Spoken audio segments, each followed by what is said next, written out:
ይመጣል ለምን ዓላማ እንደሚመጣ የተናገሩትን ምን ልታደርገው ነው? እሺ አንዱን አሳየና በቃ በዚህ እንቋጨዋለን። ማስረጃ አሳየና ከነቢያቶች ኢየሱስ ይመጣል ብሎ የተናገረ አንተ እኮ ነው መጽሐፍ ቅዱስን በደንብ የምታውቀው። ስለዚህ የሌለ ነገር አትናገር። እሺ ከዚህ እሺ ሌላ ጥያቄ ሌላ ክርስቲያን ይቀጥል በቃ እሺ ትቀጥላለህ። እሺ አረፍ ውሃ እየጠጣህ ምናምን እሺ ከላይ ሰላም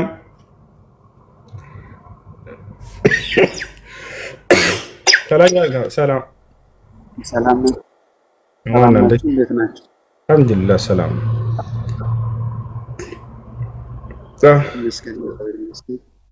እሺ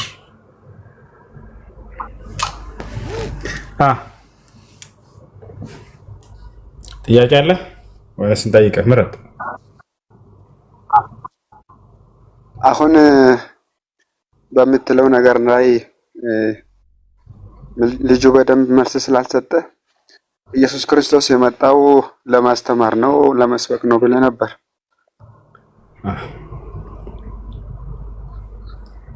ማስረጃ እናሳይ። ቤዛ ሆኖ ሳልመጣ ቤዛ መሆን አዲስ ነገር ልክ ነህ እኮ ኢየሱስ ክርስቶስ ለማስተማር አልመጣም። ለማስተማር ብቻ ሳይሆን ቤዛ ለመሆንም መጥቷል። መጽሐፍ ላይ የዮሐንስ ወንጌል ላይ የሰው ልጅ ለሰው ልጆች ራሱን ነፍሱን ቤዛ አድርጎ ሊሰጥ መጣ ይላል። ቤዛ መሆን አዲስ ነገር አይደለም። ሙሴ ራሱ ለእስራኤላውያን ቤዛ ተደርጎ ተልኳል ከእግዚአብሔር ዘንድ። ሙሴ ቤዛ ነው። ማስረጃ ላሳይ። የኢየሱስ ክርስቶስ ቤዛነት ሙሴ ራሱ ቤዛ አድርጎ እግዚአብሔር ልክ ነው። የኢየሱስ ክርስቶስ እና የሙሴ ቤዛ እሱን ይለያል የሚለው እሱን ከቤተ ክርስቲያን አስተምህሮ እዛው አድርገው እና መጽሐፉ ላይ ቃል በቃል ያለውን ላሳይህ። ሙሴ ቤዛ ተደርጎ ከእግዚአብሔር ተልኳል አልተላከም? ሙሴ የተላከው ሕዝበ እስራኤልን ከግብጽ ለማውጣት ነው፣ በስጋ ማለት ነው። እሱ ደግሞ ስለዚህ ኢየሱስ ክርስቶስን ልክ እንዲሁ ማርቆስ ሉቃስ ወንጌል ምዕራፍ 24 ቁጥር 15 ላይ ምን ይላል? እኔ ከእስራኤል ቤት ሆነው ለጠፉት በጎች በቀር ለሌላ አልተላኩም እያለ ይናገራል።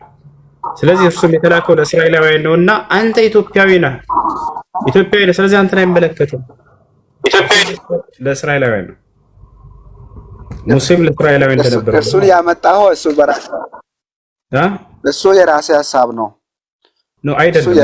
እሱ የራሴ ሐሳብ ነው እንጂ ጌታ ይላል መጽሐፍ ቅዱስ ላይ ኢየሱስ ክርስቶስ አስጨርሰኛ የራሴ ሐሳብ ነው ብለህ አትቀጥልም። ዋሸህ እኮ በእኔ ላይ። ስለዚህ እኔ ማስረጃ ማምጣት ግድ ይለኛል አሁን ማለት ነው። አንድ የተረጋጋ የራስህ ሐሳብ ነው ካልክ የዛኔ እኔን እያስዋሸኸኝ ነው አይደለ? የራስህ ሐሳብ ነው ብለሃል። እኔን መጀመሪያ ላጥራለህ። እሺ አዳምጥ። እኔ ከራሴ አንዳች አልናገርም። እየረጋገምኩ ልንገራቸው ይሄን ቃል እንዳነበብኩ እናገራለሁ። ንግግሬም ቅን ነው፣ ከመጽሐፍ እንጂ ያለ መጽሐፍ አልናገርም። ኢየሱስ ክርስቶስ መጽሐፍ ቅዱስ ላይ እኔ ከእስራኤል ቤት ሆነው ለጠፉት በጎች በቀር አልተላኩም ብሏል አላለም? ብሏል አላለም? እንደዛ ያለው ኢየሱስ ክርስቶስ የሆነ እሱ ያለው የአውድ ትርጉም አለ እኮ። ቆይ ብሏል አላለም? ሲጀመር እኛ ቆይ ብለዋል። ልንገርህ፣ ጠይቀሃል አይደል? ልመልስልህ። ስለዚህ ብሏል መለስክ እኮ። ይሄ ነው። ቆይ ልመልስልህ። አይሽ እኛ ክርስቲያኖች እኮ እስራኤል ዘነፍስ ነን። እኛ እኮ እስራኤል ዘነፍስ ነን። እስራኤል ማለት የእግዚአብሔር ሕዝብ ማለት ነው ትርጉሙ። ማነው እስራኤል ዘስጋ የስጋ ማነው? እስራኤል ማለት እግዚአብሔር ሕዝብ ነው ብሎ ተረጎመልህ ማነው? መጽሐፍ ቅዱስ ላይ አስረጃ አውጣ። ና ትልቁ ላይ ነው። ክፈት፣ ያላ ክፈት። አንዱ ነገር የምልህ ነገር ክፈት። ከፍታለሁ። ለመክፈት አይመቸኝም። አንድ ስልክ እኔ ከፍታለሁ። አንድ ስልክ ስላለኝ ለአሁኑ ወዴትም አትሄድ። በኔ ከፍታለሁ ይመቸኛል። ና ስለ ምዕራፍ እና ቁጥር ያላ ያይዛለሁ። መጽሐፍ ቅዱስ እየነገርኩህ እኮ ልክ ንገረኝ። ማስረጃውን መጽሐፍ ቅዱስ ላይ ያለውን ሐሳብ እንደፈለክ እንደራስህ ንገረኝ። ማስረጃውን እስራኤል ማለት የእግዚአብሔር ሕዝብ ማለት ነው የሚለውን አሳየኝ። ማስረጃው የቃሉ ትርጉም ምን ማለት ነው? በዕብራይስጥ እስራኤል ማለት ወደ እንግሊዘኛ ወይ ወደ አማርኛ ሲቀየር ምን ማለት ነው? እሺ አንተ መልስልኝ። አንተ የተናገርከውን ማስረጃ ሳየኝ። እኔ ስልክ አሁን መክፈት አልችልም ብለህ ነበር አይደለ? እኔ ይዣለሁኝ። ወዴትም አትሄድም። ያ መጽሐፍ ቅዱስ ይዣለሁኝ። እስራኤል ማለት የእግዚአብሔር ሕዝብ ማለት ነው የሚለውን ፍቺ ከየት ነው ያመጣኸው? እኔ እኮ በመጽሐፍ ቅዱስ ላይ ያለውን ብቻ እኮ አላምንም እኮ። አድምጠኛ እንደ ስለዚህ አሁን እንደ መጽሐፍ ቅዱስ ነውና የእምነትህ መጽሐፍ እዛው ነው የምትዳኘው። ቆይ አንዴ እስራኤል የሚለውን ስም አመጣጥ አስተምርህ ነው። አሁን አዳምጥ እሺ። አሁን ላስተምርህ ነው በገዛ መጽሐፍህ ላይ እስራኤል የሚለው የማን ስም ነበር? ከመጀመሪያው ጀምረን እንነሳ። እስራኤል የሚለው የማን ስም ነው? እስራኤል የሚለው የማን ስም ነው? እስራኤል የሚለው የያዕቆብ ስም ነው። ያዕቆብ በጣም ጥሩ። ስለዚህ የአንድ የግለሰብ ስም ነበር እስራኤል የሚለው። ልብ በሉ። ያዕቆብ እስራኤል የሚለውን ስም ያገኘበት ምክንያት ምንድን ነው ይላል መጽሐፍ ቅዱስ። ለምን እስራኤል ተብሎ እንደተሰየመ ምክንያቱን ምንድን ነው ይላል። ያላ ታውቃለህ ወይንስ ካላወቅህ እነግርሃለሁ። ችግር የለውም። ያዕቆብ ለምንድን ነው እስራኤል ተብሎ የተጠራው የተሰየመው? አታውቀውም? የ12ቱ የእስራኤል ነገድ ሆነ ነው። የ12ቱ ነገድ አባት በመሆኑ አይደለም። ተሳስተሃል። ልንገርህ ወይ ያዕቆብ እስራኤል ተብሎ ለምን እንደተጠራ እንደ መጽሐፍ ቅዱስ ልንገርህ ወይ? ሌላም አለ። እሱ ብቻ ልንገርህ። እኔ ራሱ ልንገርህ። ያው ከእግዚአብሔር ጋር ታግሎ ከእግዚአብሔር ጎበዝ ልጅ ልንገርህ እኮ ጨርሰው እየሰማ ነው ስላሸነፈ ከሰውም ከእግዚአብሔር ጋርም ታግላልና ከእንግዲህ ወዲህ ስሙ እስራኤል ይባላል። በጣም ጥሩ። ስለዚህ ያዕቆብ እስራኤል ተብሎ የተሰየመበት ምክንያት ምንድነው?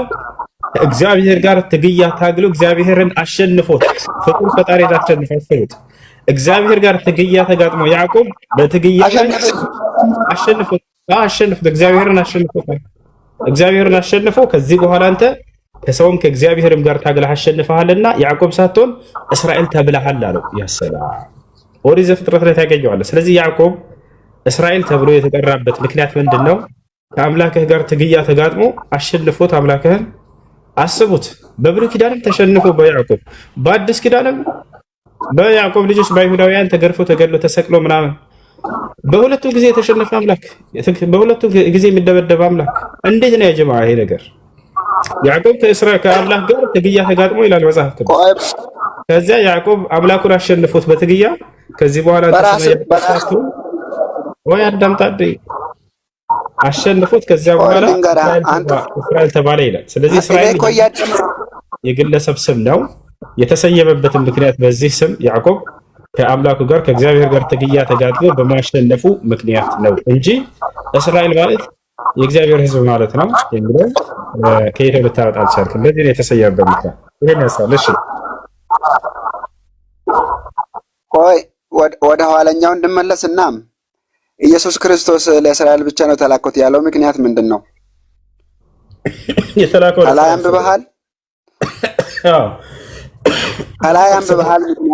ምክንያት ለምን እንደዛ አለ? ለእስራኤል አይ ከላይ ብቻ ያለውን ብቻ ንገረኝ እስኪ። እሺ ረጋ በልሽ እስክመልስ ከላይ እሺ ቀስ በል። ከእስራኤል ውጭ የሆነ ሴት መጣች። ከዚያ እኔ ለእስራኤል ብቻ ነው የተላኩት አላት። ገብቶሃል አይደለ? ብናወጣ ይመልስልህ። ትክክል ነህ። አሁን አዳም ብናወጣ የከፋ ነው የሚሆነው። እሺ አድምጠኛ። እኔ አውራ ሴትዮ ልጄን ፈውስልኝ ስትል ጌታ ለውሾች ለልጆች የተባለው ለውሾች መስጠት ይገባልን አላት። ከዛ እሷ ከልጆች የተረፈውን ለውሾች እየተግባባን እንድንሄድ ደረጃ አብረን እናወራለን። አብሽር ቀርበታ ምንድን ነው ያላት ነው ያልከው? ሴትዮዋ ምን አለችው? ካልመለስኩልህ ለምን ታቆመኛለህ? ሀሳብን ልጨርስ እየተናገርኩ እኮ አይደለም ጥቅሱን እያነበብክልን ነው አይደለ? ስለዚህ እንደዚያ ነው እየተረጎምክልን ሂድ። ምን ችግር አለው? ቅድም ልክ ሲተረጎም እንደነበረው ምን አለችው ነው ያልከው? ያቺ ሴት በስጋ እስራኤላዊ አይደለችም። እሺ ስለዚህ አድምጠኛ። እሱ ደግሞ ለልጆች የተዘጋጀው ለውሾች ይሰጡታል ስል እሷ ደግሞ ከልጆች የተረፈውን ውሾች አለው ማን ነው? ኢየሱስ። ውሾቹ በእግዚአብሔር በአምላክነቱ በኢየሱስ ክርስቶስ ያላመኑ ማለት ነው አይልም። እስራኤል የተማሩ ቆይ ልንገርህ አዳም ጥረገ ለምን ተዋሻለህ? አይልም። አሁን እኮ አንተ ያው አንዱ ነገር ልንገርህ፣ ሃይማኖታችን እኮ በመጽሐፍ ቅዱስ በ80 አሐዱ ብቻ ላይ አልተመሰረተም እኮ ልንገርህ። ያው እኛ መጽሐፈ ሊቃውንት አለ፣ መጽሐፈ መነኮሳት አለ። እሱን የሚያመራ አውጣና ስለበዛለሽ ደስ ብሎ ይፈታል። አውጣና ደግሞ የአንድምታ ተርጓሚ አባቶች ተረጎሙት አለ። አንድምታውን አውጣና ስለበዛለሽ በሱ እኮ እሱን አውጣና ስለበዛለሽ እኔ ምን ታሳየን? ቆይ ልንገርህ፣ ያው ቅዱስ ጴጥሮስ በመልእክቱ ላይ ምን ብላ መሰለ? አሁን የተናገርከውን ፍቺ ከየት ያገኘው? ልንገርህ፣ ትንቢት በሰው ፍቃድ አልመጣምና በመንፈስ ቅዱስ ሆነው እነሱ ጻፉት። ስለዚህ የእግዚአብሔር መጽሐፍ መተርጎም ያለበት በመንፈስ ቅዱስ ያለ ብቻ ነው። እኔ አሁን ከራሴ ተነስቼ ቅዱስ እንደዚህ መተርጎም አልችልም። አንተም ደግሞ በራሴ አረዳድ በቃል አሁን የተናገርከውን ፍቺ ከየትኛው አባት ነው ያገኘኸው? እሺ ንገረን፣ ችግር የለውም።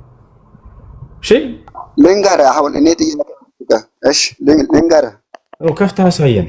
ማየት ፈለግን እኛ ይሄን ትርጓሜ ከየት እንዳመጣው። አሁን እኔ ቁርአን ላይ ገብቼ አሁን አንብቤ እንደራሴ ቢፈተፍት በራሴ ትርጓሜ ይሆናል። ስለ ቁርአን ትጠይቀኛለህ፣ እኔ ችግር የለውም። አሁን ግን አንተ የፈታኸውን ፍቺ ማን እንደሱ ብሎ እንደፈታ እኔ አሁን በራሴ ተረጋጋስ በለ አሳየን። አሁን የፈታኸውን ከየት ነው ያገኘኸው? ከኪሳ አይቻልም። የተጻፈ ነገር አሳየን። እዛው ላይ የወንጌል አንድምታ ነው ታይም ታዲያ በዛው እሺ አሳየን። እሱ ነው ማየት እኮ የፈለግነው። ያ ትልቁ ላይ ነው። ከፍተህ አሳየን።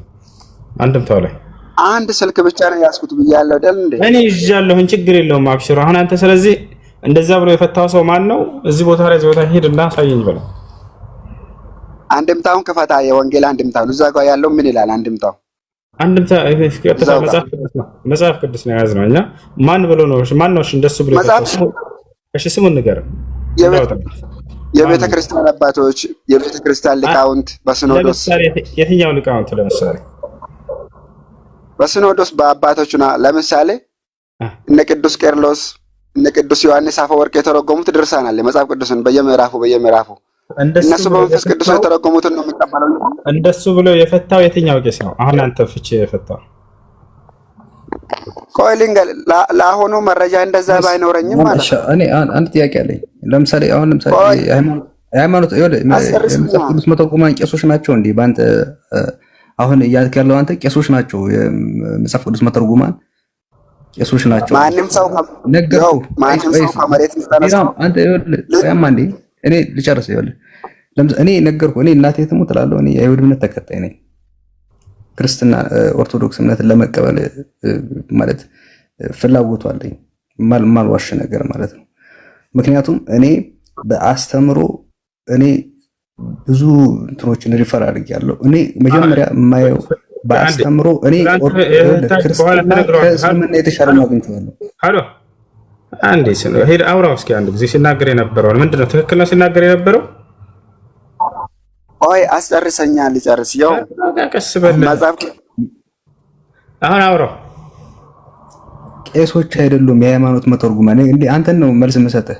ለምሳሌ መጽሐፍ አሪ ቄሶች ናቸው እና ራሱ ቄሶች ናቸው ብሎ የተናገረውና ቄሶች ናቸው የሚተረጉሙት ሲናገር ነበረ። ስለዚህ ትክክል ነው። አንተ ደግሞ ቄሶች አይደሉም እያልከው አንድ የቤት አድርገህ ሊቃውንት እያልክ እኮ ነው እኮ። ስለዚህ እሱ ነው ሊቃውንትና ቄሶች ናቸው ሊፈቱት የሚገባው እያለ ነው። ትክክል ነው። እውነት ነው።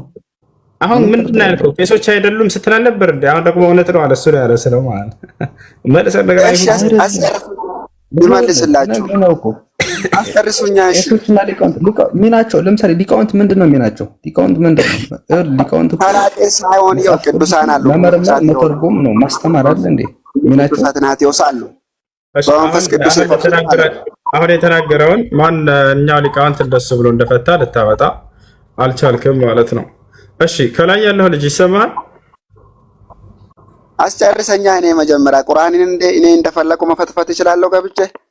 ስለ ቁርአን ትጠይቀኛለህ። አሁን የተናገርከውን ማስረጃ አምጣ። መጽሐፍ ቅዱስ ነው ያው ስለዚህ አንተ መጽሐፍ ቅዱስን እንደ ፍቃድ እየተረጎምክ በራስህ ፍቃድ እየተረተንክ እንደዚህ ማለት አንተ ተርጉመህ እኔ ማስረጃ አምጣ ብቻ ነው ያልኩህ። ዘለቀ ማምጣት ሳችል ጊዜ እኔ ላይ ፈጣት በለ እኔ መልስ አልሆነም። ገብቶሃል አይደለ? አሁን የፈታውን ፍቺ ማን ነው እንደሱ ብሎ የፈታልህ አልኩህ። አባቶች ናቸው፣ ሃይማኖተ አበው ሊቃውንቶች ናቸው አልክ። ማስረጃ ሳየን ወፍ ከዛ መጥቶ አንተ እንደፈለክ ትፈታለህ። ጴጥሮስ እኮ በመልእክቱ ትንቢት በሰው ፍቃድ አልመጣም ይላል። የሚተረጎሙት በሰው ፍቃድ አይደለም፣ በመንፈስ ቅዱስ ነው። በመንፈስ ቅዱስ የሚተረጎሙት ደግሞ የሚኖሩ አባቶች ናቸው። በጣም ጥሩ። ከነዛ ከአባቶች መካከል እንዲህ ብሎ የፈታው አከሌ ነው በልና አሳየን። እነ ቅዱስ ቄርሎስ ብዙ ናቸው እኮ ስንት ልንገርህ። ችግር አንድ ቅዱሳን አሉ። አንድ ብቻ ከፍተህ አሳየን። አንድ ቅዱስ ጊዮርጊስ፣ አባ ጊዮርጊስ ዘጋስጫ፣ ብዙ አባቶች በተለያዩ ዘመን አንድ ነገር ተበልክ ወሶ እስራኤል ዘነብስ እንደምንባል በቤተ ክርስቲያን ይነገራል። መጽሐፉ እዚህ ጋ ነው ዛጋ ነው የሚለውን ባልጠቅስልህም እስራኤል ዘነብስ እንባላለን። እና ደግሞ አንተ ያልከው ውሾች ምናምን ያልከው እኛ ውሾች ነን። እስራኤል እኮ ህዝቦች ነው የሚባሉት፣ እኛ ደግሞ ውሾች ነን። ግን ለውሾች ትርፍራፊ ደርሶናል ማለት ነው። አይዋ ይሄን እናምነው እኮ ነው እነሱ ያሉት። እነሱ ያለ ያተረፈው አሁን ውሾች መሆናቸውን እዛ ጋር እስራኤል የተባለው እስራኤል ዘነፍስ ነው፣ በጌታ ያመነው ነው። አዳምጥ። በራሳችሁ ትርጉም ከሄዳችሁ ሄደዋል። ሰው ለምንድን ነው የምትጠይቁት? ራስ ትርጉም አይደለም። ተረጋጋ፣ ቀስ በለ አይደለም። ለጻፉት ለእስራኤል ልጆች ማለት እኮ እስራኤል ዘስጋን ነው እዚህ ጋር እያለ ያለው። ከዛ እሷ ደግሞ መጽሐፍ ቅዱስን ደግሞ ታይዛችሁ ቆይ እንደዚህ የምልስ የለም። የሰው ልጅ ለዓለም ሁሉ ነፍሱን ቤዛ ሊሰጥ መጥቷል። እሱማ ተጨማሪው ነዋ። ይኸውልህ አሁን መሰለክ የእግዚአብሔር ሕዝብ ነው የሚባለው አይደል እንዴ? የእግዚአብሔር ሕዝቦች ሕዝቤ ነው የሚላቸው። እነዚህ ሕዝቦቹ ናቸው እኮ። አሁን ስለዚህ ውሾች ናቸው ማለት ነው አይደል? የኢትዮጵያ ክርስቲያኖች ውሾች ነው። ስማ እስራኤል ዘነብስ የምንባለው በእምነት ይኸውልህ በእምነት ያመንነች እነኛ እነሱ ደግሞ የስጋ ዘር ናቸው። የስጋ ዘር ደግሞ ችግር የለውም። እኛ ደግሞ ውሾች ነን። እውነቱን ለመናገር ውሾች ነን ማለት የትህትናን ጥግ ነው የሚያሳይ። ውሻ ለጌታው ታማኝ ነው። እሺ ውሾች ነን አሉ የኢትዮጵያ ክርስቲያኖች። ውሾች ነን የእስራኤል ክርስቲያን። ቆይ አንዴ ተረጋጋ። ውሻ ለጌታ ታማኝ ነው። ቆይ እስኪ ተረጋጋ፣ ቀስ በል። ረበ ፈጣሪ ይሄ ብቻ አይደለም የሚገርማቸው። ኢየሱስ ክርስቶስን መጽሐፍ ቅዱስ ትል ይለዋል አይደለ? ትል ነው አይደለ? ኢየሱስ እንደ መጽሐፍ ቅዱስ ለቃሉ ይቅርታ አንዴ ቤት አድርግ እባክህ። ለቃሉ ይቅርታ እኛ ይሄን አናምንም። መሲሁ በፍጹም አንድ ሙስሊም መሲሁን ትል ምናምን ብሎ ቢገልጽ ይሄ ከእስልምና ይወጣል። ነገር ግን መጽሐፍ ቅዱስ ላይ ኢየሱስ ክርስቶስን ትል ነው ይለዋል አይደለ? ክርስቲያኖች መልሱ። የቱ ጋር ነው የሚለው? እኔ እንጃ አልሰማሁም። ላሳይህ። አምላኬ ሆይ ስለምን ተውከኝ እያለ የሚናገረው በትንቢት ማን ነበረ? አምላኬ የሚለው አለ፣ ግን ትል የሚል አልሰማሁም። አሳይሃለሁ። አምላኬ ስለምን ተውከኝ እያለ መስቀል ላይ የሚናገረው በመዝሙረ ዳዊት ላይ ያንን ቀድሞ በትንቢት ዳዊት እኮ ነው ራሱን እኔ ትል ነኝ ያለው ሰውዬ። ቆይ አንዴ። አምላኬ ስለምን ተውከኝ የሚለው ማን ነው? ዳዊት ነው። እሱ ለክርስቶስ ነው ትንቢት የተናገረው። አንተ የምትለው አይዋ። ስለዚህ እዚያው ላይ ምን አለ እየተናገረ እያለ አማ አነ ፈዱደቱ ላ ኢንሳን ይላል። እኔማ ትል ነኝ እንጂ ሰው አይደለሁም ይላል። ያው አሳያ እንዳውከር ካን ጀምራ አሳያቸው። ይሄን እየተናገረ ያለው ማን ነው? አምላኬ ለምን ተውከኝ፣ እኔን ከማዳን ከጩኸቴ ቃል ሩቅ ነህ እያለ ኢየሱስ ይናገራል አይደለ? ከዛ ይሄው አካል ይናገራል። አምላኬ በቀን ወደ አንተ እጠራለሁ አልመለስክልኝም፣ በሌሊትም እንኳን እረፍት የለኝም። ሚውት አድርገው አንድ ልጨርስ። እሺ በእስራኤል የተመሰገንክ አንተ ግን በቅድስና ትኖራለህ። ከዚያስ አባቶቻችን አንተን ተማመኑ፣ አንተም ማዳንካቸው። ወደ አንተም ጮሁ አመለጡ፣ አንተንም ተማመኑ አላፈሩም። ከዚያስ እኔ ግን ትል ነኝ እንጂ ሰው አይደለሁም አለ አላህ። እኔ ግን ትል ነኝ ሰው አይደለሁም። የሰው ማላገጫ በህዝብም የተናቅኩ ነኝ አለ። ማን ነው የተናቀው በህዝብና መላገጫ የሆነው? ኢየሱስ ነው አይደለም? እሺ አሁን አድምጠኛ፣ ጨርሰሃል አይደል? መልስ። እዚህ ምዕራፍ ላይ እዚህ ምዕራፍ ላይ ቁጥር 1 ብቻ ነው ለኢየሱስ ተባለው። ስማኛ፣ ቁጥር 1 ብቻ ማን ነው እንደሱ ብሎ የነገረህ የፈታልህ? ማን ነው? አንተን ይሄንን ማን ነው እንደዛ ብሎ ፈታልህ? ማን ነው ነገረልህ? ከቁጥር 2 ያው ቃል በቃልን ያመጣው ኢየሱስ ነው ያለው፣ ኢየሱስ ነው ያለው ይላል ይሄ ቃል አሁን። አዎ በደንብ አድርጎ ኢየሱስ ክርስቶስ ነው የተናገረው። ቆይ አንዴ ቤት አድርጉ። እኔ ከአባቶቻችሁ መካከል አንድ አባት ላሳያችሁ ነው። አሁን ቅዱስ ዘከርያ ጴጥሮስ ቤት አድርጋታ። አዎ ቤት አድርግ። ዘከርያ ጴጥሮስ የሚባል ቄስ ላሳያችሁ። አቡከር አንዴ ዩቲዩብ ላይ ግባና ዘከርያ ጴጥሮስ ይሄን ቃል እኔ ትል ነኝ ያለው ማን ነው ሲባል ኢየሱስ ነው ያለው አለ። ምን ምሳሌያዊ ንግግር ነው አለ። ገብቷል? ልክ እንደተለመደችው ማለት ነው። ምንን ለመግለጽ ነው ሲባል ጊዜ ለኛ ለሰዎች ሲል መድከሙን የሚያሳይ ነው በመስቀል ላይ ብሎ ፈታለ። ይሄ ፍቺ ያስማማም? ቃል በቃል እንደዚህ ብሎ ተናገረ። ስለዚህ ማን ነው አለ? ክርስቶስ ነው እኔ ትል ነኝ ያለው እያለ ተናገረ። ገብቷል አይደል? አውጣ። የቤተ ክርስቲያን አባት ነው እንደዛ ያለው? አዎ ወይስ ከየት ነው? አይ ላሳየን። አብሽር። ዘከርያ ማን ነው እሱ? ማን ነው እንደዛ ያለው? ዘከርያ ቤተ ክርስቲያን ይሄን ለካተለ። ቆይ አብረማ ከአንድ ጊዜ ቤት አድርግ። አማ አነ ፈዱደቱ ላ ኢንሳን፣ እኔ ግን ትል ነኝ እንጂ ሰው አይደለም። ክርስቶስን ያክል ትል ብሎ መግለጽ መጽሐፍ ቅዱስ በጣም ያሳዝናል። አይደለም ቤተክርስቲያን እኮ እንደዛ አታስተምርም። እዛ ጋር ዳዊት ነው እኔ ትል ነኝ ያለው። ቅዱስ ጳውሎስ እኔ ጭንጋፍ ነኝ እንዳለው ለትሄትና እኔ ሰውም አይደለም ትል ነኝ ያለው ቅዱስ ዳዊት። እንዴ ጳውሎስማ ሌላም ብሏል። ጳውሎስ ኢየሱስ ክርስቶስን የተረገመ ነው ብሎ ተናግሯል።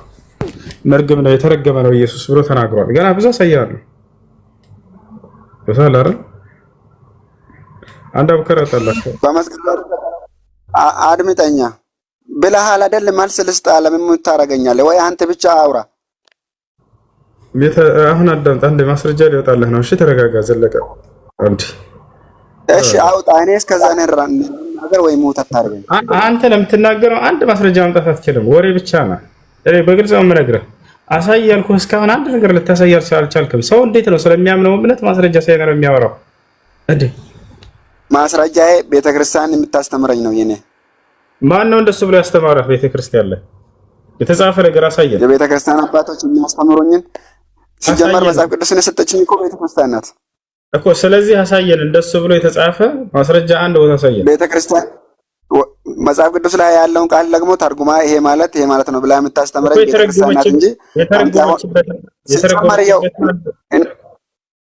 እንደ ሃይማኖቴ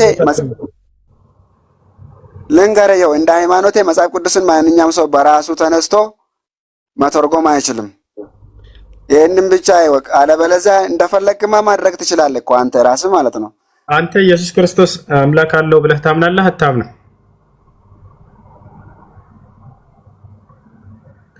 ኢየሱስ ክርስቶስ አምላክ አለው ብለህ ታምናለህ አታምንም? እንደ ወረድ እንዴ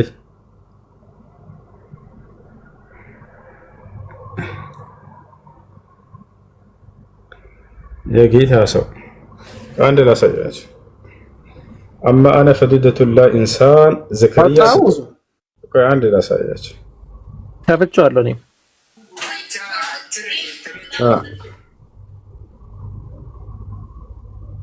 في آية المسلمين دائما بيشددوا عليها ربكم دودة.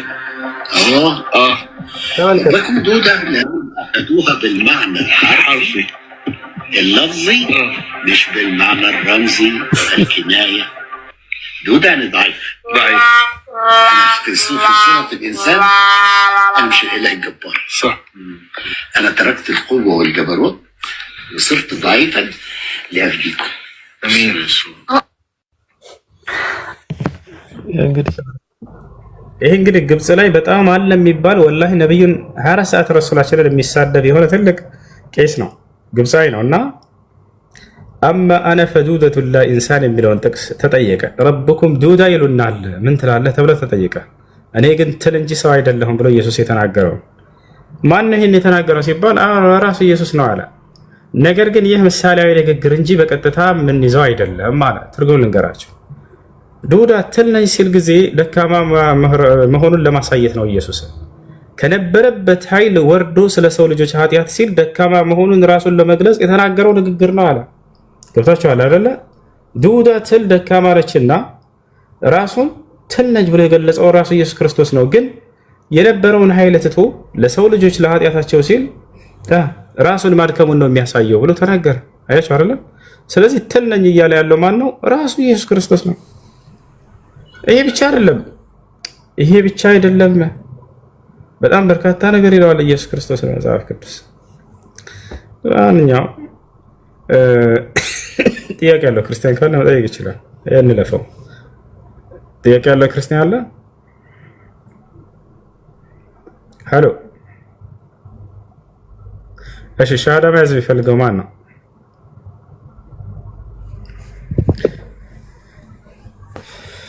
እሺ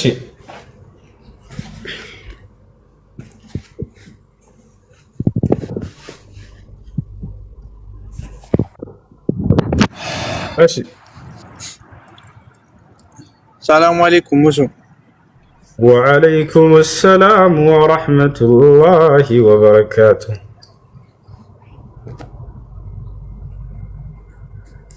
በል እኔ መለሱ አንድ ነገር ላወራ ነበር።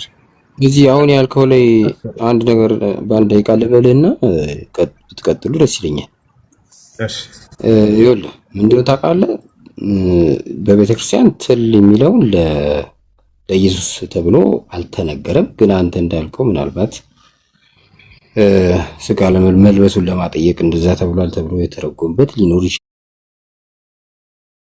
አይ ዶንት ኖ፣ ግን እስካሁን እንደዛ አልተማርኩም። እና ደግሞ ይሄ ውሾች የተባለው ምንድነው? አህዛብ በቃ የእግዚአብሔር ህዝቦች እግዚአብሔርን የሚያመልኩ እስራኤሎች ስለነበሩ ሌላው አህዛብ ነው። አህዛብ በሙሉ ውሻ ተብሎ። ስለዚህ ግን አህዛብን መጨረሻ ምን አለ ክርስቶስ? ሂዱና አህዛብን ሁሉ በአብ ወልድ መንፈስ ቅዱስ እያጠመቃችሁ ደቀ መዛሙርት አድርጓቸው ብሎ ያው ለነሱም እንደመጣ ተናግሯል የሚለው ልነግርህ ነው። አመሰግናለሁ። በጣም ጥሩ። አሁን ተሳስተሃል። ቤተክርስቲያን ትል ነው የሚለውን ለኢየሱስ ክርስቶስ እንደሆነ አላስተማረችንም ያልከውን እኔ ማስረጃ ላሳያችሁ ነው። ቤተክርስቲያን መጽሐፍ አርጋኖን ምዕራፍ 5 ላይ ይህ ቃል የተነገረው ስለ ኢየሱስ ክርስቶስ እንደሆነ ያን ማስረጃ ያው መጽሐፍ አርጋኖን ላይ ምን ይላል? ቃል ካንቺ እንደ ንብ መወለዱንም ዳዊትን መስሎ ተናገረ እንዲህ ሲል። ቃል ማነው? ቃል ኢየሱስ ክርስቶስ ነው አይደለ? እውነት የተናንሳው ሄሎ፣ እውነት አንደ ቤቱን አንሳው። ቃል ኢየሱስ ክርስቶስ ነው አይደለ? ቃል ካንቺ እንደ ንብ መወለዱንም ዳዊትን መስሎ ተናገረ እንዲህ ሲል። ምን ሲል? እኔ ትል ነኝ ሰውም አይደለሁም እንደ እርሱ አድርጎ ስለ እግዚአብሔር ልጅ ሲናገር ነው አለ። ስለማን? ስለ እግዚአብሔር ልጅ ስለ ኢየሱስ ክርስቶስ። ስለዚህ እኔ ትል ነኝ እያለ የሚናገረው ማን ነው? በዳዊት አንደበት ቃል ነው የራሱ ኢየሱስ ክርስቶስ። ስለዚህ እኔ ትል ነኝ ያለው ኢየሱስ ክርስቶስ ነው በዳዊት አንደበት እየተናገረ ያለው። ጀባር ኦኬ፣ በቃ እንደዛ ማስረጃ ካመጣ ያው ግን እንዳልከው አተረቋቋሙ እንደዛ ሆኖ ተቀብያለሁ። እውነት ነው። አይ እሺ፣ ከላይ ያለው ሰላም። እሺ ሁሱ ልቀጥል? እንዳትቀጥል ጀምር። መቼ ጀመርክ? እሺ ልጀምር። የሆነች ጓደኛ ነበረችኝ፣ ማለት ፍቅረኛ ነበረችኝ። እሺ እሷ የሌላ እምነት ተከታይ ናት። እውነት ነው። እሺ እኔ ሙስሊም ነኝ፣ እሷ ክርስቲያን ናት።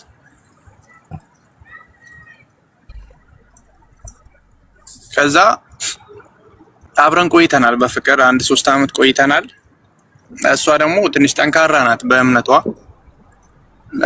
ትከታተላለች ቤተክርስቲያን። እኔ ደግሞ ያው ትንሽ ጠንካራ አይደለሁም፣ ሰነፍ ነኝ በእምነቴ እና እንለያይ ብላኝ ነበር የሆነ ሰዓት። በሁለት ዓለም ያለን ሰዎች ነን እንለያይ ስትለኝ እኔ ደግሞ እሷን ላለማጣት ብዬ ችግር የለውም የእምነታችን ነገር ብያት ቃል ገብቼላት ነበር። ማለት እምነቴንም እቀይራለሁ ችግር የለውም ብዬ አንቺን ከማጣ ብያት ነበር። ይሰማል? ብዙ አዎ ይሰማል። ከዛ ብዙ ሰው ሲያወራ ደግሞ ከእስልምና ያስወጣል እንደዚህ አይነት ነገር ምናምን ሲባል ሰምቻለሁ። ከዛ ከሷ ጋር ተለያይተናል። አሁን እኔ ስደት ላይ ነው ያለሁት። እንዴት ይታያል? ተከታዮች ጋር የፍቅር ጓደኛ መያዝ አስፈላጊ አይደለም፣ አይቻልም፣ ክልክል ነው ከማንም ጋር ቢሆን እና ስለዚህ ሁለተኛ እንዲህ አይነት ነገር ውስጥ አትግቡ። እሺ ያኛው ነገር ይሄ ሰው ይከፍራል ወይ ከተባለ ባለማወቅ ነው ይሄን ያለው። ይሄ ነገር እንደሚያከፍር እያወቅህ ብትናገር ኖሮ አንድ ሰው እምነቴን በቃ ቀይራለሁ እስልምና ከእስልምና አወጣለሁ ቢል ሰውየው የዛኔ እንደወጣ አይቆጠርም። لكن يعذر بجهله لعدم علمه بهذا الحكم እንደተቃላይ የሻሃዳን ቃል ደጋግመህ ብትል መልካም ነው። የኩፍር የሚመስሉ ቃላቶችን የተናገረ ሰው የሻሃዳ ቃል ይበል፣ የሻሃዳ ቃል ይበል በራስህ ማለት ትችላለህ። ወደ ዲንህ ተመለስ፣ ሶላትህን አጥብቀህ ስገድ፣ ዲንህን በደንብ ተማር፣ ሙስሊም ጓደኞች ጋር ተጣበቅ። አይ ኢንሻአላህ ሁሱ ጀዛኩሙላህ ኸይር። ስለዚህ ከእስልምና ያስወጣኝም ማለት ከእስልምና ትወጣለህ በእንደገና ነው ሻሃዳ መያዝ አለብህ ብሎኝ ነው የሆነ ጓደኛዬ። እሺ ወንድም ከእስልምና ወጥቻለሁ ብትል ኖሮ የዛኔ ትወጣለህ። እወጣለሁ የሚለው ግን እቅድ ነው። ቢሆንም እንኳን ወንጀል ነው፣ እንዲህ አይባልም ነው ባጭሩ።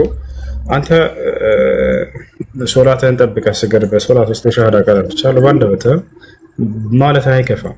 ስለዚህ በራስህ በል። አይ ኢንሻአላህ እሱ እሺ። ሰላም ወራህመቱላህ። አንድ ጥያቄ ነበረኝ። እስቲ የሆነ ሰው ማለት ነው እኔ የማላውቀው ሰው አካውንት ላይ ብር ያስተላልፋል፣ መመለስ አልችልም። ምክንያቱም ያስተላልፈው በአፕ ነው፣ በዛ አፕ መመለስ አልችልም። ስጠይቅም ባንክ ሄጄ ስጠይቅም መመለስ እንደማልችል ነው የነገሩኝ። ምን ማድረግ አለብኝ? ለድሃዎች ሰደቃ መስጠት ወይንም ያን ነገር ባለቤቱን የሚያሳውቃችሁ ከሆነ ማወቅ የምትችልበት ሌላ መንገድ ካለ ሞክሩ። ካገኛችሁ ለባለቤቱ መመለስ የተሻለ፣ ካልሆነ ግን ለድሃዎች ሰደቃ መስጠት ነው። ለድሃዎች ሰደቃ መስጠት ለፈለኩት ሰው መስጠት ይችላል። ለድሃዎች አዎ፣ ለፈለከው ድሃ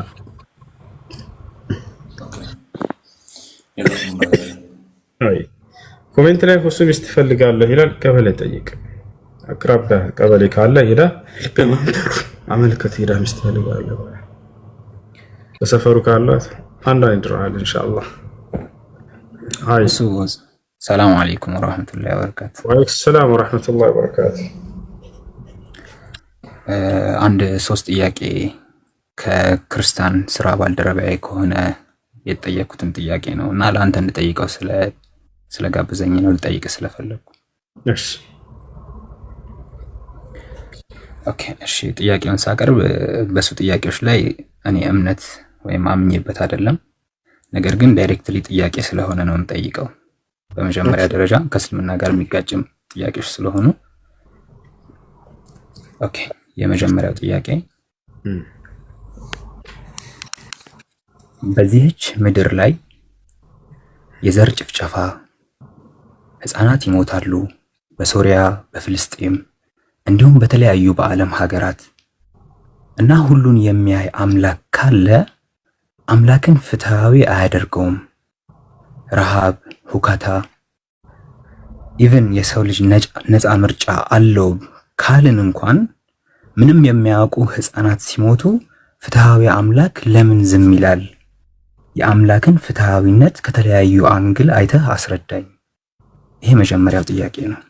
አንዳንድ ያለ ሰንድ እንዴት ይሄ ከእምነት ባለቤት ከሆነ የመጣው እንደ እምነቱ ይመዘናል። ይሄ ነገር ከአንተ ዘንድ እንዴት ነው ይባላል። ክርስቲያን እንደመሆኑ ክርስቶስ ምን አለ መጽሐፍ ቅዱስ ላይ? በወንድምህ ላይ ያለችን ጉድፍ ሂደህ ከምታይ ከአንተ አይን ያለውን መጀመሪያ ጎትቶህን አውጣ እያለ ይናገራል። እምነቱ ምን ይላል በዚህ ጉዳይ ከተባለ ሁለቱም ይመዘኑ፣ እስልምናም ክርስትና። ህፃናቶችን ስለመግደል አስመልክቶ ምን ይላል ክርስትና? ንጹሃኖችን ስለመግደል ነው ጥያቄው አይደለ?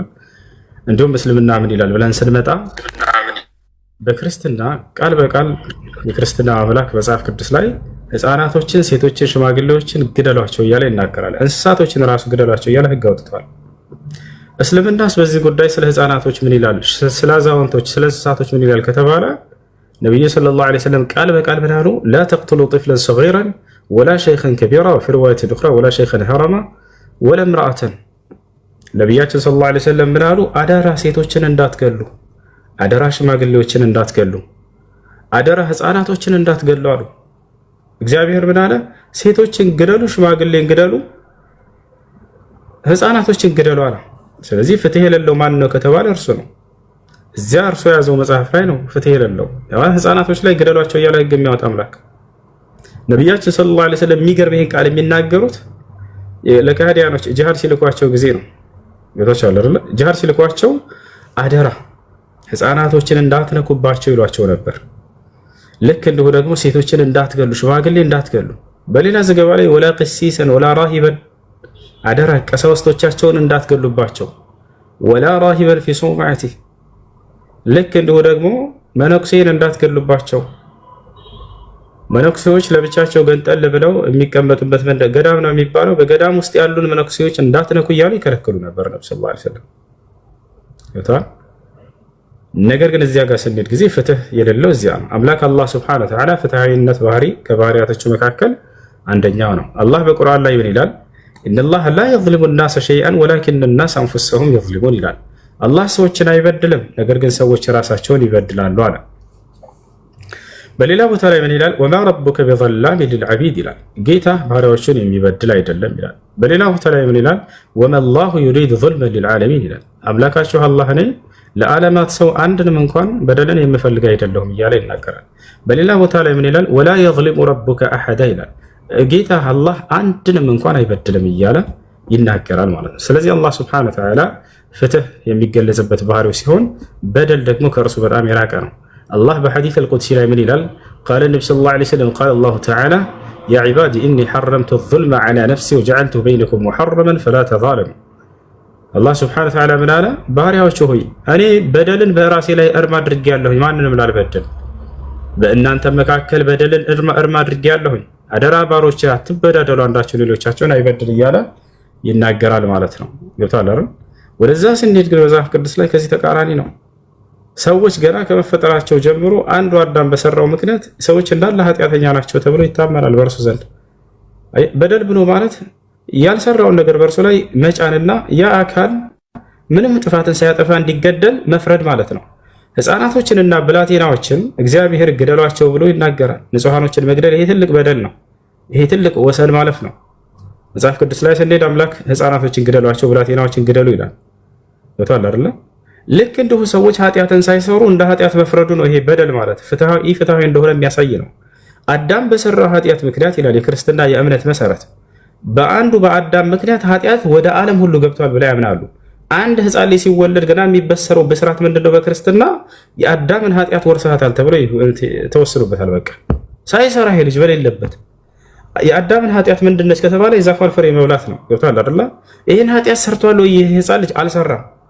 እሺ ቢያንስ አዳም ሲሰራ ነበረ ወይ አይቷል ወይ? ላ የለም ነበረ። እሺ አዳም ሲሰራ አይቶ ያንን ነገር ትክክል ነው አዳም ያደረገው ብሎ በዚያ ነገር ላይ ተባብሯል ወይ? ሐሳብ ሰጥቷል? የለም። ሲሰራም የለበትም ወንም ኃጢአቱንም አልሰራም። ግን የአዳም ልጅ ነህ በማለት ይሄ አካል የኃጢአት ባለቤት ተደርጎ ይወሰዳል።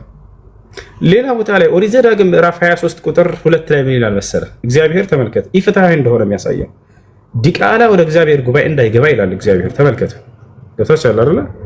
ዲቃላ ወደ እግዚአብሔር ጉባኤ አይግባላ። ዲቃላ ብሎ ማለት ምን ማለት ነው?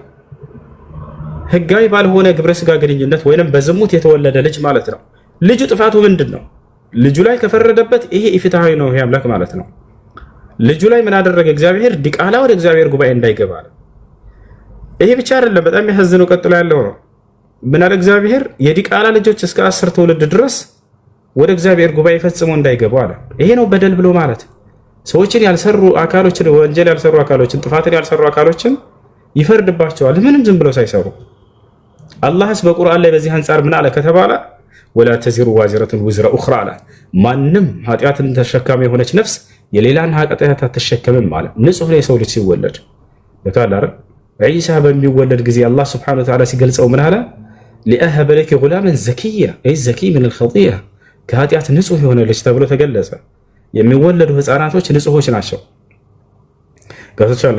ዘከሪያ ዓለይሂ ሰላም ማን ነው ይህያን ሲማፀን ጊዜ እንዲወለድለት ምን አለ? ወጀዐልሁ ረቢ ረዲያ አለ፣ ተወዳጅ የሆነ ልጅ ለግሰኝ አለ። ስለዚህ እንደ እስልምና ኃጢአትን አድርጓል ሊባል የሚችለው አንድ ሰው ኃጢአትን እየሰራ ጊዜ ነው። ለዚያም ለአቅመ አዳም ለአቅመ ሔዋን ደርሶ የሚገርም ህፃናቶች ኃጢአትን ቢሰሩ እንደ ኃጢአት አይፈረድባቸውም። አይምሯቸው ገና ስላልበሰለ ይሄ ኃጢአት ነው ይሄ ጽድቅ ነው የሚለውን ስለማያውቁ አየህ፣ እብድ ኃጢአትን ቢሰራ እንደ ኃጢአተኛ አይፈረድበትም አይምሮን እየተጠቀመ ስላልሆነ። ነገር ግን ለክርስትና ስንመጣ ጊዜ ኃጢአትን ያልሰሩ አካሎችን ይፈርድባቸዋል እንደፈለገ። ዲቃላ ወደ እግዚአብሔር ጉባኤ አይግባ፣ የዲቃላ ልጆች እስከ 10 ትውልድ ድረስ ወደ እግዚአብሔር ጉባኤ አይግባ ይላል። ሌላው ኢፍትሃዊ መሆኑን የሚያሳየው ራሱ ፈጥሯቸው ሳለ እግዚአብሔር እንደ መጽሐፍ ቅዱስ ሰዎችን ራሱ በፈጠረባቸው ማንነት ከሌሎች ለይቶ ያያቸዋል። የሚገርም ማለት ነው። ለምሳሌ ምን ይላል መሰለህ? ቆይ አንዴ ቃል በቃል እያወጣሁ ላሳያችሁ። ኢፍትሃዊ እንደሆነ ኢፍትሃዊ ማን እንደሆነ ላሳያችሁ። በዚያው አንጻር ደግሞ እስልምና ላይ ምን ይላል የሚለውን ቀጥዬ እያሳያቸው ማለት ነው። ምክንያቱም በአነጻጸር ስለሆነ እዚህ ቦታ ላይ የያዝ ነው። እሺ መጽሐፍ ቅዱስ ላይ ኦሪት ዘሌዋውያን አንድ ላሳየህ።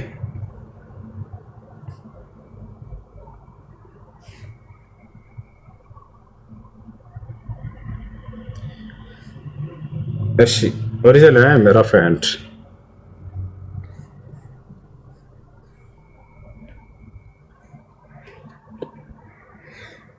ኦሪት ዘሌዋውያን ምዕራፍ 21 አምላክ ራሱ የፈጠረበትን አፈጣጠርን የሰው ልጅን ያንን ታረክሳለህ አንተ መቅደሴን እያለ ሲናገረው አስበዋል። ራሱ ፈጥሮኝ አጭር አድርጎ ፈጠረ ባሪያውን። ለምሳሌ አጭሮች እንዳይቀርቡ ወደ መቅደስ ያረክሳሉና እነዚህ አለ። ወደውና ፈቅደው ባደረጉት ኃጢአት ቢፈርድባቸው ፍትህ ነው ብለን እንወስዳለን። ነገር ግን ራሱ ወደውና ፈቅዶ በፈጠራቸው አፈጣጠር ያረክሳሉና መቅደሴን እንዳይቀርቡ እያለ ይናገራል። ይሄ ኢፍትሃዊ እንደሆነ የሚያሳይ ነው። ገብቶሃል አይደል? ኦሪት ዘሌዋውያን ምዕራፍ 21 እና አዞሬ ላሳያችሁ። ያው እነዚህ ጋር ኦሪት ዘሌዋውያን ምዕራፍ 21 ቁጥር 17 በደንብ ተከታተለኝ። ለአሮን እንዲህ ብለህ ንገረው አለ እግዚአብሔር ሙሴን እንዲህ ብሎ ተናገረው። ለአሮን እንዲህ ብለህ ንገረው፣ ለወንድሙ ማለት ነው። ከዘርህ በትውልዳቸው ነውር ያለበት ሰው ሁሉ የአምላኩን እንጀራ ያቀርብ ዘንድ አይቅረብ። ነውር እያለ የሚገልጻቸው ማን ነው? ተመልከት። ቀጥሎ ምን አለ? እውር ወይንም አንካሳ ወይንም አፍንጫ ደፍታታ ወይንም ትርፍ አካል ያለው ወይንም እግረ ሰባራ ወይንም እጀ ሰባራ ወይንም ጎባጣ ወይንም ድንክ ወይንም አይነ መጭማጫ ወይንም እከካም። ይሄን እየተናገረ ያለው ማን ነው? እግዚአብሔር ነው። ወይንም እከካም ወይንም ቋቁቻም ወይንም ጃንደረባ ነውረኛ ሁሉ አይቅረብ አለ። ለምንድነው አይቅረቡ ያለው? እንደዚህ አጭር አድርጎ የፈጠራቸው ማን ነው? ድንክ አድርጎ ራሱ አምላክ። ጎባጣ አድርጎ የፈጠረው ማን ነው? ራሱ። አይነ መጭማጫ አድርጎ ለምሳሌ ቻይናዎችን ተመልከቱ። እነሱን ማን ነው በዚያ ሁኔታ የፈጠራቸው? ራሱ ፈጥሯቸው አይቅረቡ ወደ መቅደሴ ይላል። አይቅረቡ ያለው ለምንድን ነው? ያረክሳሉ እነዚህ እያለ ይናገራል። ተመልከት ምን አለ ቀጥሎ? አይቅረቡ ነውረኛ ናቸው እነዚህ አለ። ተመልከት ነውረኛ ሁሉ አይቅረብ አለ። ከካህኑ ከአሮን ዘር ነውር ያለበት ሰው የእግዚአብሔርን የእሳት ቁርባን ያቀርብ ዘንድ አይቅረብ፣ እርሱ ነውረኛ ነው። የአምላኩን እንጀራ ያቀርብ ዘንድ አይቅረብ። የቅዱስንና የቅዱስ ቅዱሳኑን የአምላኩን እንጀራ ይብላ። ነገር ግን ነውረኛ ነውና መቅደሶቼን እንዳያረክስ ወደ መጋረጃው አይግባ። መቅደሱን ያረክሳል፣ መቅደሴን ያረክሳል። ይሄ አጭር ሆኖ የተፈጠረ እያለ ነው። አምላክ ራሱ ወዶና ፈቅዶ በፈጠረው አፈጣጠር ሰዎችን ያዳላል። በእስልምና ይሄ ነገር እንዴት ነው? ወደ አምላካችን ወደ አላህ ሱብሓነሁ ወተዓላ ጉባኤ ወይንም ወደ መስጂድ እንዲህ በትርፍ አካሉ እየተመረጠ ይቅረብ አይቅረባለሁ? ላ በፍጹም የለም። ነቢያችን ሰለላሁ ዐለይሂ ወሰለም ሐዲስ ላይ ሲናገሩ ምን አሉ መሰለህ? ኢነላሃ ላ የንዙሩ ኢላ ሱወሪኩም ወኢላ አጅሳሚኩም ወላኪን የንዙሩ ኢላ ቁሉቢኩም ወአዕማሊኩም። ያ ሰላም ወላሂ ነው ፍትህ። ትርጉሙን መሰለህ? ነቢያችን ሰለላሁ ዐለይሂ ወሰለም ምን አሉ? አምላካችሁ አላህ ወደ ቅርጻቸው አይደለም የሚያየው፣ ወደ ተክለ ሰውነታቸውም አይደለም የሚያየው፣ ነገር ግን ወደ ልባችሁና ወደ ስራችሁ ነው አሉ። ያ ሰላም አጭርሁን አይነ መጭማጫሁን ጉዳይ አይደለም አምላክ አላህ ሱብሓነሁ ወተዓላ በዚህ ሰዎችንም አይለካቸውም። እንዴት ነው አንድ ፍትሃዊ የሆነ አምላክ ራሱ በፈጠረው አፈጣጠር ሰውን የሚለየው? ይሄ ፍትሃዊ ነው። ሌላ አልጨምርልህ። እግዚአብሔር ኢፍትሐዊ እንደሆነ የሚያሳየህ ሌላ ቦታ ላይ መጽሐፍ ቅዱስ ላይ ምን ይላል? እግዚአብሔር በክት አትብሉ እናንተ ቅዱስ ሕዝብ ናችሁና ይላቸዋል። መጽሐፍ ቅዱስ ላይ አይሁዶችን እስራኤላውያኖችን በክት አትብሉ እናንተ ቅዱስ ሕዝብ ናችሁና ነገር ግን ለድሃ ስጡት ይላቸዋል። ወይንም ለእንግዳ የአገር ሰው ላልሆነ ለእንግዳ አውጥታ ሽጠው በክቱን ይላል። እስኪ አስቡት በፈጣሪ እርኩስ ነውና በክትን አትብሉ እናንተ ቅዱስ ሕዝቦች ናቸው አላቸው። ሲያዳላ ተመልከት። ሌላውን ምን አለው? ነገር ግን ያን በክት ስጋ ከፈለክ ሽጠው ለውጭ ወይንም ለድሃዎች ስጡት ይላል። አንድ ላሳየህ እሱ ነው። አምላክ አላህ ምን አለ? አምላክ አላህ ምን አለ የሚለውን ደግሞ ከእስልምና ያለውን አነጻጽርልሃለሁ። መጀመሪያ ላውጣለህና ማለት ነው መጽሐፍ ቅዱስ ላይ የሚለውን አይተን ከዚያ አምላክ እንዲህ አይነት ርኩስ ስጋዎችን ስለመብላት ምን ይላል የሚለውን ለሌላ ስለመስጠት ምን ይላል የሚለውን እናያለን።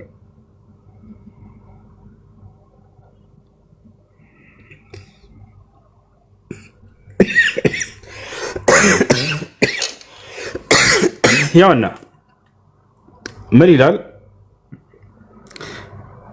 ይሄኛው በደንብ አይታይም፣ ያኛው ላውጣላችሁ። 14:21 ዘዳግም 14:21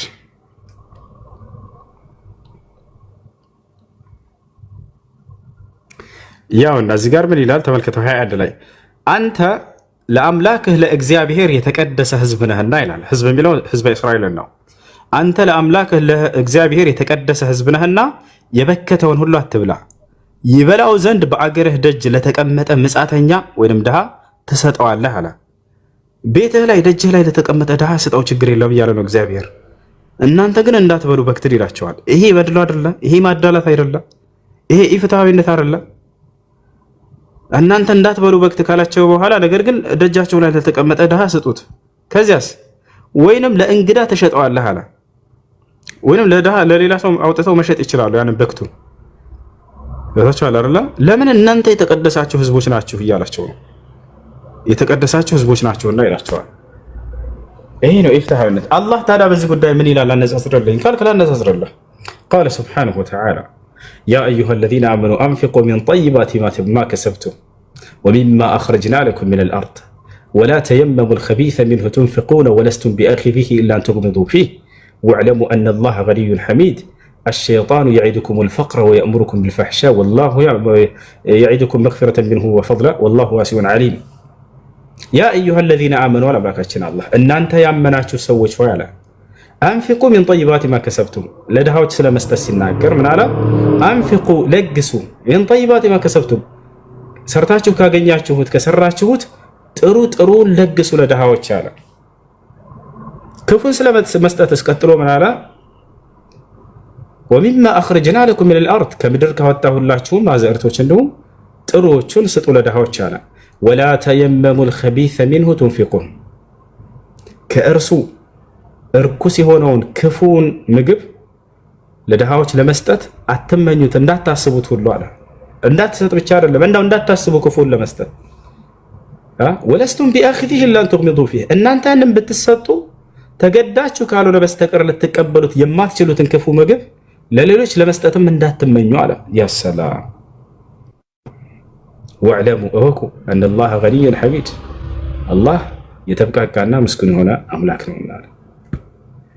ስለዚህ አምላካችን አላህ ሱብሓነሁ ወተዓላ ይሄን ይመስላል። ክፉ ነገር ለሌሎች ለእናንተ ብትሰጡ የማትወዱትን ክፉ ነገር ለሌሎች ለመስጠት እንዳትመኙ ነው ያለው። እዚህ ጋር ግን ምን ይላል? አንተ የተቀደስክ ሕዝብ ነህና በክት እንዳትበላ፣ ለድሃ ግን ስጠው አውጥተህ ችግር የለውም ወይንም ሽጠው ለእንግዳ ይላል። ይሄ ነው። ሌላው ኢፍትሐዊ መሆኑን የሚያሳየው ሌላ ልጨምርልህ፣ የመጨረሻ ማለት ነው። እርሱ ምንድን ነው? እግዚአብሔር መጽሐፍ ቅዱስ ላይ ምን ይላል?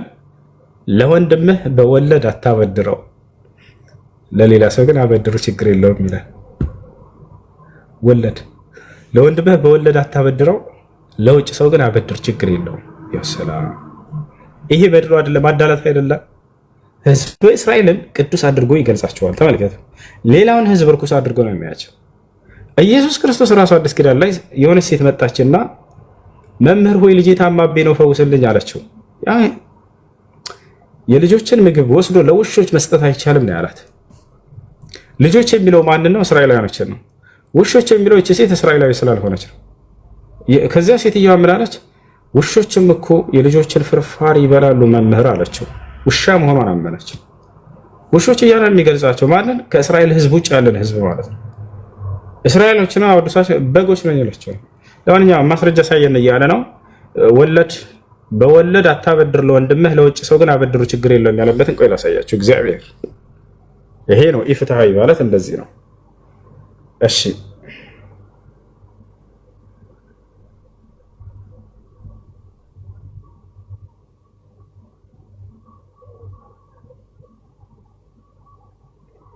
ዘዳግም 23:19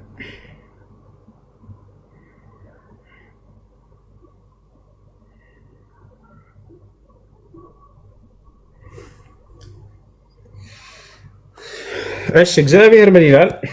ያው ወደ ዘዳግም ምዕራፍ 23 ቁጥር 19 ለወንድምህ በወለድ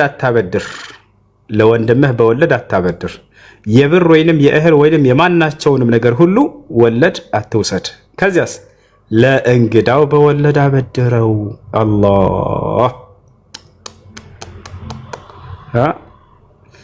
ነገር ግን ለአምላክህ እግዚአብሔር ልትወርሳት በምትገባባት ምድር በስራ ሁሉ ይባርክህ ዘንድ ለወንድምህ በወለድ አታበድር፣ ለውጭ ሰው ግን አበድር፣ ችግር የለውም በወለድ።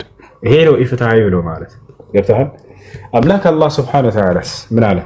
በፍጹም ወለድን ከአማኝም ጋር ከኢአማኝም ጋር መስራት አይቻልም።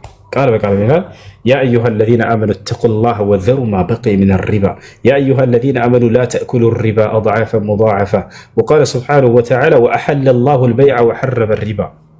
እናንተ ያመናችሁ ሰዎች ሆይ ወለድን ሙሉ በሙሉ ተጠንቀቁ ነው ያለው። አይ ለሙስሊም ወንድምህ እንዳታበድር ለሌላው ግን አበድረው ችግር የለውም። ላ አይቻልም። ወለድን መብላት ከታላላቅ ወንጀሎች ነው በኢስላም። ከአማኝም ጋር ይሁን ከኢአማኝም ጋር ይሄን መስራት አይቻልም።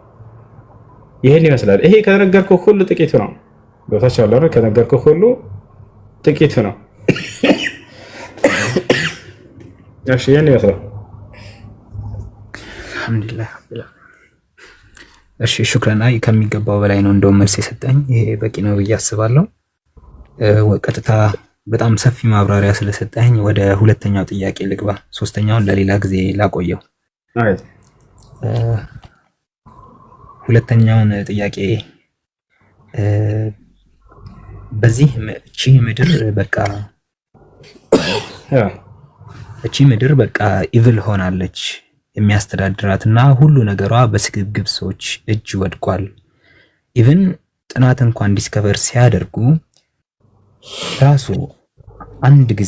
በአንድ ጊዜ የሚመረተው ምግብ የሰው ልጅ እዚህ ምድር ላይ ወይም እዚህ ዓለም ላይ ሳይሰራ ለ3 እና ለ4 ዓመት የሚያኖረውን ነው ተብለው ነው ጥናቶች ዲስከቨር የሚያደርጉት። ነገር ግን ፍትሃዊ በሆነ መልኩ ለሰው ልጆች በሙሉ እንዳይደርስ ይደረጋል። ዓለምን ጥቂት ሰዎች ብቻ እንዲቆጣጠሯት ሆናለች። እኔና አንተ ምንም ማምጣት አንችልም እዚህ ምድር ላይ። የሰው ልጅ ይወለዳል፣ ይሞታል፣ ከዛ ወደ ሰማይ ይሄዳል። ምድር ወደ ሰማይ የሚሄዱ ሰዎችን ማምረት ነው ስራዋ። አምላክ ራሱ ለምድር ያለው ዓላማ ምንድነው ይላል። እሺ አንደኛ ሰዎች የሚሰሯቸው ይህ አምላክ እንዲህ እንዲሆን አድርጓል የሚለው ነገር አምላክ አላህ Subhanahu Wa Ta'ala በስራዎቻችን ላይ ነፃ ምርጫ ፍቃድ ሰጥተው ነው የፈጠረው። ይወጣላ ያ የሰዎች ስራ አምላክ አላህ Subhanahu Wa Ta'ala የሚወቀስበት ነገር አይደለም፣ ወይንም እርሱን የሚያስጠይቅ ነገር አይደለም። ነፃ ምርጫ ፍቃድ ሰጥቶ ለሰዎች ፈጥሯቸዋል ንጹህ አድርጎ። ከፈለገ በአንድ የዓለምን ሰው የጸጋ ባለቤት ማድረግ ይችላል እንደው ይፈልግ ኑሮ ማለት ነው። ገብቷል። ولولا أن يكون الناس أمة واحدة لجعلنا لمن يكفر بالرحمن لبيوتهم سقفا ومعارج عليها يظهرون እያለ ይናገራል። ከዚያ በፊት ነገር ግን ለምን የዓለም ሰው ሁሉ ለምን ሀብታም አልሆነም? አምላክ አላህ ይሄንን ማድረግ ቢፈልግ ማድረግ ይችላል ወይ? አዎ ይችላል። ሁሉም ግን እንደየስራው ያገኛል። ግን ሁሉም ሀብታም ከሚሆንና ግማሽ ደሃ ሆኖ ግማሽ ሀብታም ከሚሆን ልክ አሁን እንዳለንበት በዓለማችን ላይ የትኛው ነው በትክክል ህይወት እንደው በትክክለኛው መንገድ ልትመራ የሚቻለው ከተባለ አሁን ባለችበት ነው። ግማሽ ደሃ ግማሽ ሀብታም ሲሆን ጊዜ ነው። ለምን በሉ ሁሉም ሀብታም ቢሆን ኑሮ ከታቻ ለምን ከተባለ ሀብታም ከሆነ ሁሉም ማንም ስራ የሚባለውን ነገር የሚሰራ አካል አይኖርም። ገብቶሃል? ስራ ይኖራል ተብሎ አይታሰብም። ነገር ግን አንዱ ያለው አንዱ የሌለው ሲሆን ጊዜ የሌለው በመስራት ያለው ደግሞ በማሰራት በዚህ መልኩ የራሳቸውን ህይወት ይኖራሉ። አንደኛ ይሄ ነው። ሁለተኛው ምክንያት ምንድነው? የሰው ልጅ በባህሪው ጸጋን ባገኘ ጊዜ ከአምላኩ እየራቀ የሚሄድ አካል ነው። አይታችሁ ከሆነ ሰዎች ሲያገኝ ጊዜ አካል የተለወጠ እያልን እንናገራለን። ከአምላኩም የዚያን ያክል ነው እየራቀ የሚሄደው። የሰው ልጅ ገንዘብን ባገኘ ጊዜ፣ ነገራቶች በተመቻቹለት ጊዜ ከአምላኩ የመራቅ እድሉ በጣም እየሰፋ ይሄዳል። የሰይጣናዊ ፍላጎቶችን ለማሟላት በጣም እየሰፋ ይሄዳል። ሁሉ ነገር ካለ ምን ልስራ ይላል የሰው ልጅ በባህሪው። አይታችሁ ከሆነ የሚያስደስተውን ነገር ማድረግ ይፈልጋል። ነፍስ ደግሞ ክፉ ነገር ነው የምትፈልገው። ይወታሻል አይደል? ያ ነው እና ከዚህ አንፃር ነው የምናያቸው። እንዳጠቃላይ አምላክ አላህ Subhanahu Wa Ta'ala ነፃ ምርጫ ፈቃድ ሰጥቷቸዋል። ሰዎች የሰራ ሰው ያገኛል፣ ያልሰራ ሰው ደግሞ አያገኝም።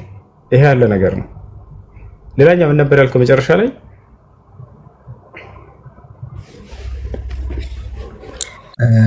አምላክ ራሱ ለምድር ያለው ዓላማ ምንድነው? አይዋ ጥሩ። አምላክ አላህ Subhanahu Wa Ta'ala ለምድር ያለው ዓላማ ምንድነው? አምላክ አላህ የመጀመሪያውን ሰው አዳምን ሲፈጥር ጊዜ ለምድር ያለውን ዓላማ ተናግሯል። ምድርን ያለሟት ዘንድ ነው። ሁለት አይነት ልማት አለ በኢስላም። አንደኛ አምላክ ያዘዛቸውን ትእዛዛት በመፈጸም ለእርሱ አምልኮ በመስራት ምድርን ማስዋብ። ሁለተኛ አሁን እንደምናየው የዓለም ያለችበትን የብልጽግና ሁኔታ በዚህ ደስ በሚል ራሳቸው ህይወታቸውን የሚመሩበት መልካም ነገር ሰርተው ራሳቸውን ያስተዳድሩና ይኖሩበት ዘንድ ነው።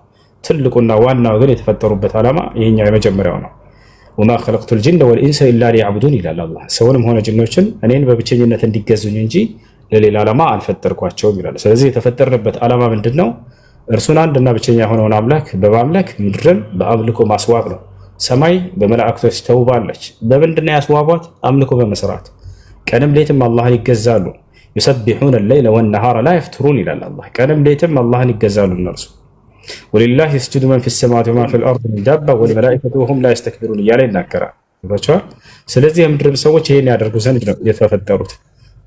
አዳምን ምን አለው አላህ? وإذ قال ربك للملائكة إني جاعل في الأرض خليفة قالوا أتجعل فيها من يفسد فيها ويسفك الدماء ونحن نسبح بحمدك ونقدس له قال إني أعلم ما لا تعلم እኔ በምድር ላይ ተተኪ ላደርግ ነው አለ አላህ Subhanahu Wa Ta'ala። አደምን መፍጠር ፈለገ ጊዜ የምድር ተተኪ ሲያደርገው ጊዜ መላእክቶች ደምን የሚያፈሱ ምናምን እነዚህን ማድረግ እኛ እንገዛ በምድር ላይ ሄደን ونحن نسبح بحمده ونقدس له ሲሉ ጊዜ قال إني أعلم ما لا تعلم እናንተ ማታውቁትን ያውቃለሁ ያላቸው። ያ ማለት እናንተ እንዳሰባችሁት ደምን የሚያፈሱና ኃጢአትን የሚሰሩ ብቻ ሳይሆን ከአዳም ልጆች የሚገኙ ነብያትና ተከታዮቻቸው እኔ በብቸኝነት የሚገዙ አማኞች ከውስጡ ይወጣሉና እነዚያ ስላሉ ነው ብሎ እያለ ይናገራል። ስለዚህ የምድር ዋና ተተኪ የተደረጉበት ዓላማ ሰዎች አላህን በምድር ይገዙ ዘንድ ነው። ነብያትን በመከተል አላህን እንዲገዙ ዘንድ። ሁለተኛ ምንድነው? ምድርን እንዲያስውቧት እርሷ ላይ እንዲሰሩ ዘንድና እንዲያስውቧት ያ ነው። وإلى ثمود أخاهم صالحا قال يا قوم اعبدوا الله ما لكم من إله غيره هو أنشأكم من الأرض واستعمركم فيها እያለ ይናገራል። እና ለዚህ ነው ለሁለት ዓላማ ነው። እሺ ይሄንንም ሰዎች እያደረጉ ይገኛሉ። አላህ ባዘዛቸው ህግና ስርዓት መሰረት እሱ በፈለገውና ባዘዘው መሰረት አላህን እየተገዙ ይገኛሉ። ልክ እንዲሁም ምድርንም እያስዋቧት ይገኛሉ ማለት ነው። አደም ከተፈጠረበት ጊዜ ጀምሮ ያለው ብልጽግና ይሄን ይመስላል። ሽክራን ጀዛከላ አላህ ይስጥልኝ።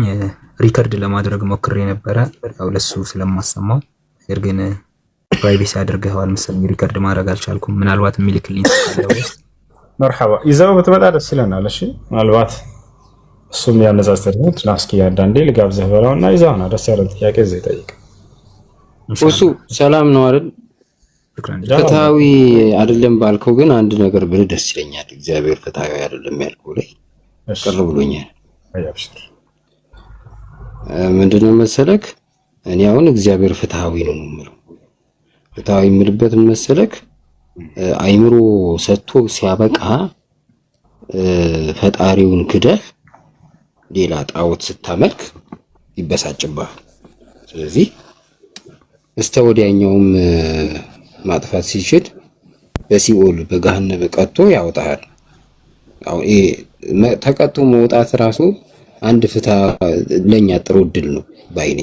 ጭራሽም እስከ ወዲያኛው ማጥፋትም ይችላል። አንድ በጣሉ ሁለት ደግሞ ቆይ ልጨምርልና በማስረጃ እንዲሆን ወደ ሁለተኛው ሳትሄድ እሷን አሳየን። ከሃዲያኖች በገሃነም ተቀጥተው ይወጣሉ። አዎ ምን ይላል መሰለ ከባልንጀራ ጋር ስትጣላ ፈጥነት ታረቅ የሚለው ጥቅስ ታውቀዋለህ አይደል? ያለበዚያ ዳኛ ይሰጣል።